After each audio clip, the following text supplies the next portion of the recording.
What is cracking, everybody? My name is Def Papa, and we are back in my survival Minecraft world with Terralith here.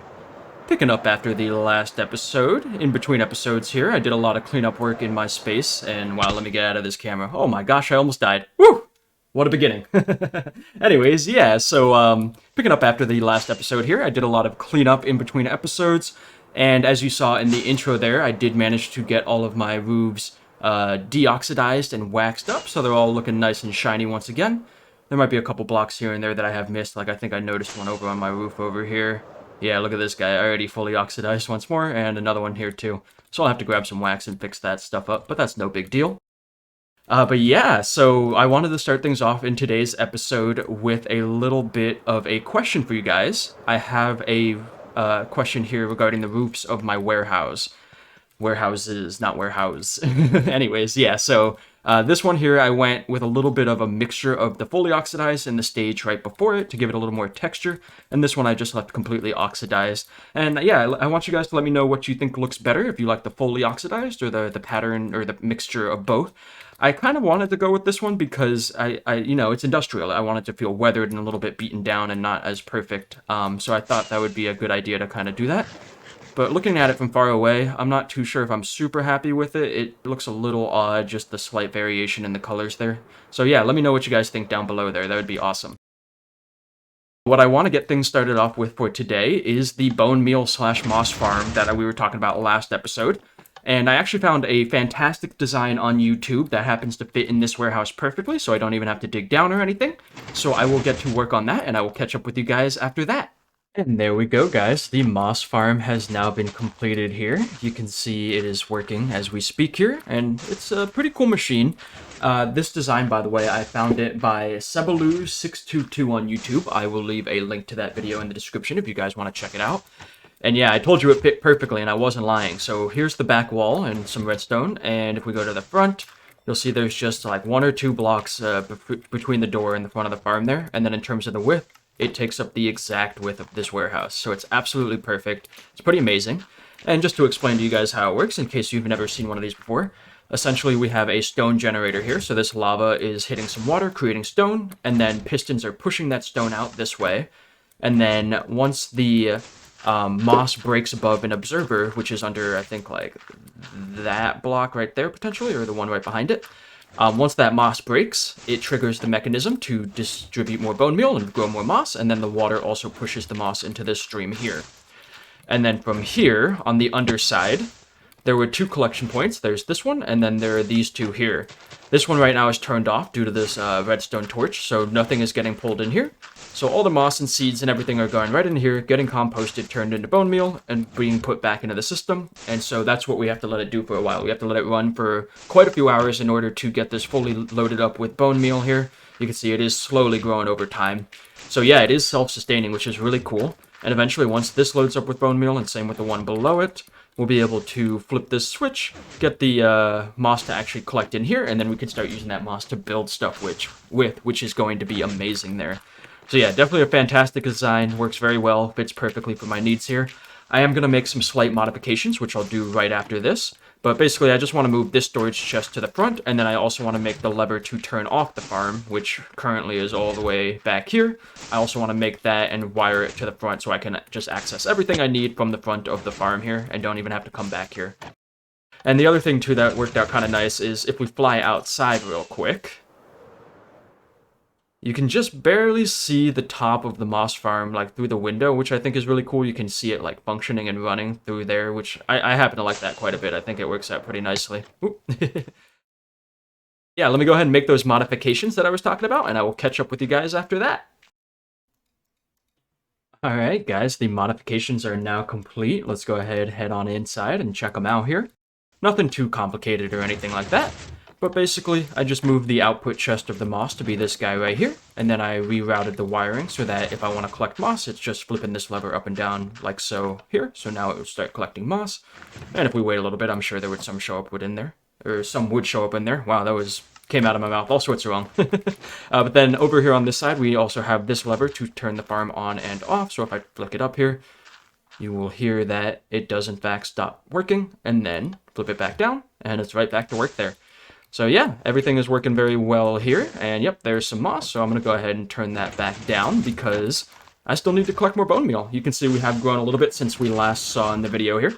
So yeah, I'm just going to AFK for a bit, let it build up that bone meal, and then we can start actually building up our moss supplies here as well. I also need to get rid of some of this stuff and clean everything up here. I think I forgot to mention it earlier, but I've created a few more dedicated boxes here. So we've got our box of copper, deep slate box, and wood box on top of our redstone toolbox now, which is real nice. And then this was all the random supplies and stuff I had for the farm here. And the other thing I wanted to mention too, these building blocks, they don't have to be iron. I just went with iron because I now have unlimited iron, and iron blocks have that kind of industrial feel, so I think it kind of fits in here pretty well. And if you guys have any ideas on how to beautify this, like maybe, put up some walls here so I don't see this whole infrastructure of the farm, let me know down below. I'd definitely love to hear that from you. But yeah, let me go ahead and AFK, clean this stuff up here, and I will catch up with you guys after that.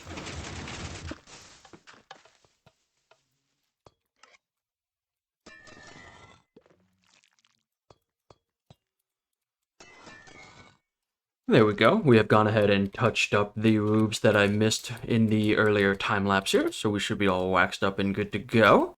And not only that, I did some other work while waiting for the bone meal and moss to collect. I have been doing a lot of trading with the villagers here, so let's take a look. Most of these armors, guys, I have gone ahead and gotten up to the master level, so we now have diamond armor that we can buy from all three of these guys here, which is great, super helpful there. And then I did a lot of trading with the villagers, trying to get the glass trade, but a lot of them unfortunately got this ink sac trade instead of the glass one. I think I only ended up with just this one guy who gives glass, which is really unfortunate because I definitely want a lot of glass trades going here. So I'll have to get some more librarians going at some point. But yeah, if I walk on over to the warehouses here, we can take a look at how the bone meal and the moss has been coming along. Alright, here we go, entering on in here, and check it out, it's still running. And for the moss here, lots and lots of progress. We've got almost 18 stacks of moss and a little less than that of the carpets. Lots of the bushes, and bone meal is rolling in. So we're doing real well here, guys. It is sustaining itself very well. But I'm going to go ahead and turn that off for the time being. I have something that I want to show you guys that I have also been working on in the meantime, and it is right over here. I have started yet another farm. I am getting down to my last stack of rockets. I have one more stack in my ender chest after this 16. So it's time to make a creeper farm. So I'm going to head up there. I'll meet you guys up there, and we'll talk about the plan for that. Hey! Hey, can you see me? I'm right here. Yeah, right there. No, right here. Just a little bit to the left. Yep, and I should be right there.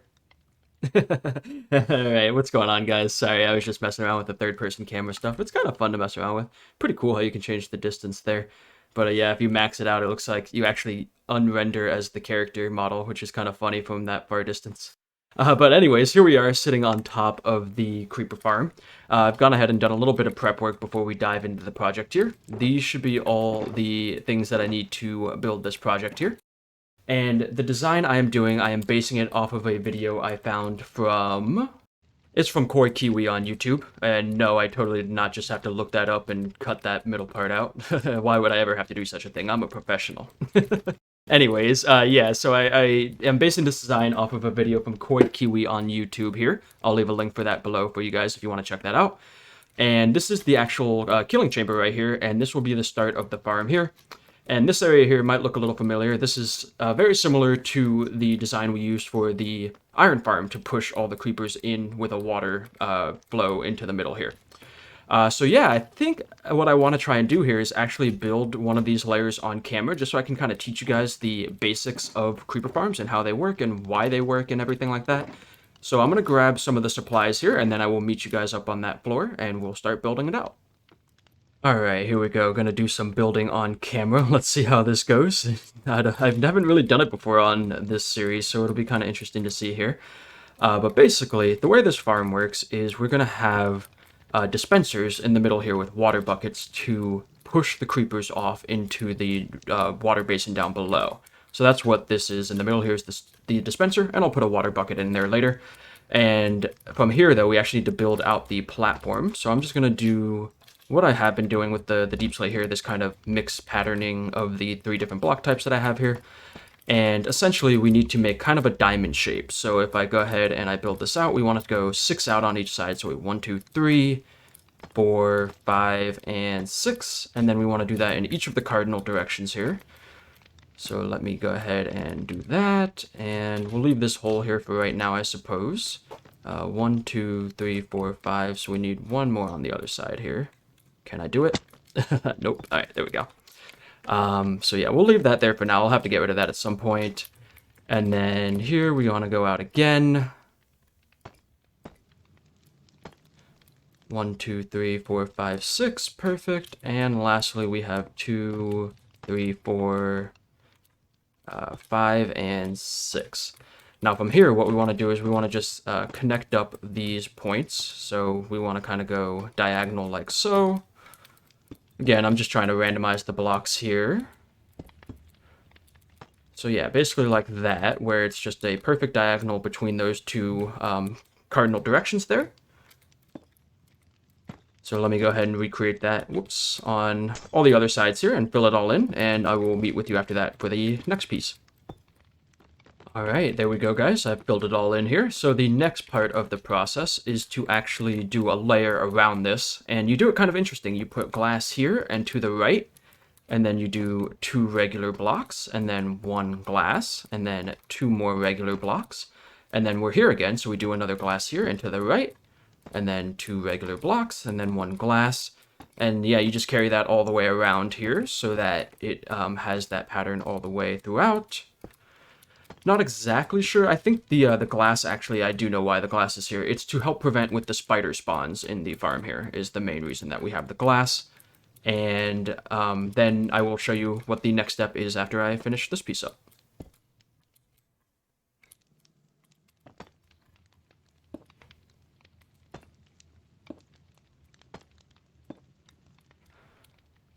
Alright, so we got all the glass in on the outer layer here. Now the next step is to place some more glass actually in the farm. So from this middle glass here, we want to go over to this one and place one there. And then we want to go over to this one and place one there. And then we also want to place one there as well. Nope, I did that wrong. These 2 actually need to be here and here instead.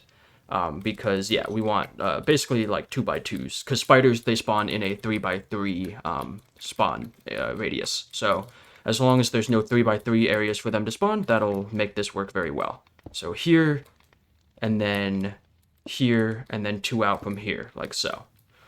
And yeah, we just recreate that on all sides. So again, here, here, and here. And last but not least, we want to go here. And then, oh, I almost messed that one up, here and here. So this should be what it looks like here now. So it kind of has this cool like spiral pattern to it, which is interesting. And then, yeah, we just want to bring this glass up too tall all the way. So we're just going to double stack the glass on all of them here. And then the next piece is the actual ceiling. So we basically want to put a ceiling in all around here. And right here, we actually need to put a observer. And the observer is for the next layer. So basically, the observer is what triggers this dispenser to shoot out the water, and then it will push all the creepers off. And the layer above this is also going to have a dispenser, which when that gets triggered by the observer above it, will trigger the observer below it.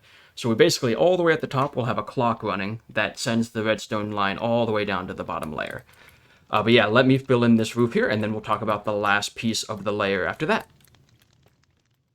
Okay, so here we are. We got the next layer in here. Same thing with the glass around the edge and everything. I'll put in the inner glass in a second here.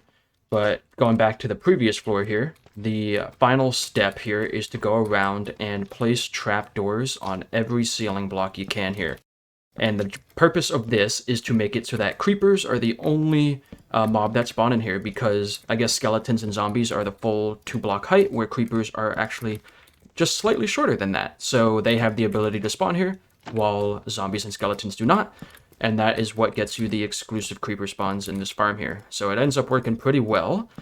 But yeah, let me go ahead and place in the rest of these trapdoors. And then I think we're going to go ahead and hop into a time lapse, because I want to make this 10 floors tall, or 10 floors. You can make it more than that if you want, but for my purposes, I think 10 should be totally fine. I don't need an insane amount of gunpowder, just enough to keep me stocked up on the rockets so I don't have to kill creepers every single night here. But yeah, I hope you guys enjoy this time lapse here.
Check it out, we've got a bunch of creepers spawning up in the layers above. I don't have the clock running currently because I actually wanted to make sure that my light levels were all good here. That guy got a little close. So check this out, with Mini HUD here, I can actually render light levels, so it makes it really easy to see if something is spawnable or not. So what I'm going to do is I'm just going to stack up the scaffolding here. And we're just going to take a peek in here. And yeah, everything in there should be zeros, hopefully.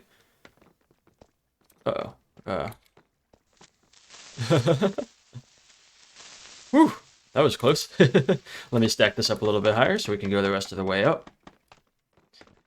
Yep, looking like all zeros here, so that is fantastic. All right, so let's go ahead and get out of there. That's a little scary. But let me go ahead and turn on this farm here so you guys can see how it works. So here is the clock up here. So we just flip the switch, and essentially every cycle it will turn on and off the water. So if we just kind of wait down here a little bit. Ouch. There you go, you see the water has turned on, it's pushed them all off the edge, and now they are all consolidating there in the middle. So this is working fantastic, and it looks like, yep, it's all creepers, no zombies, skeletons, or spiders, so that is amazing there. We're going to be rolling in the gunpowder after this. Alright, so yeah, what I want to do is build an AFK platform up at the top there, so that way I don't have any spawns in the caves below me. And once I do that, I will show you guys that, and then we'll see what to do from there. Alright, check this out, guys. So I just made this little AFK spot above the farm here, and another thing that we can do with MiniHUD is we can actually render some shapes here, and check this out. So we can set a despawn sphere, or sphere, I should say, and add shape, and if we enable on here, you will actually see the radius around us that mobs will immediately despawn in. So if we take a quick flight here, it basically means everything outside of this area where the farm is just going to immediately despawn mobs, which is awesome. So we're going to be very efficient with this mob farm here, and we're going to be able to pump out lots of creepers and lots of gunpowder. But let me go ahead and turn that render off. Now I have to say I was a little worried when I started building this that I wouldn't like how close it was to the rest of my valley here, but honestly, after seeing it from here, I don't dislike it that much. I think it looks pretty cool off in the distance there, and I don't think it detracts too much from the aesthetic of my valley here. So I think it ended up working out pretty well there. But now what I want to go ahead and do is see how much gunpowder we got from just that little bit of time of just like wandering around, because I want to craft up some rockets for the next episode. I think I want to take a little bit of a break from the farm building stuff here for a little bit and work on doing some exploration. I want to find a mangrove swamp, I want to find the deep dark, and I want to check out all the other cool biomes that are part of this mod here. So yeah, I grabbed some sugarcane from the sugarcane farm. Let's go ahead and craft a bunch of paper. And yeah, check it out. We are already making tons and tons of rockets. Got at least like 6 stacks here now, so that is amazing. So yeah, I think that is the plan for the next episode. We will start doing some exploring, looking around our world, find some cool biomes and whatnot. I think that will go ahead and do it for today's episode. I hope you guys all enjoyed. If you did, feel free to leave a like. I appreciate you, and I will see you all on the next one. Peace!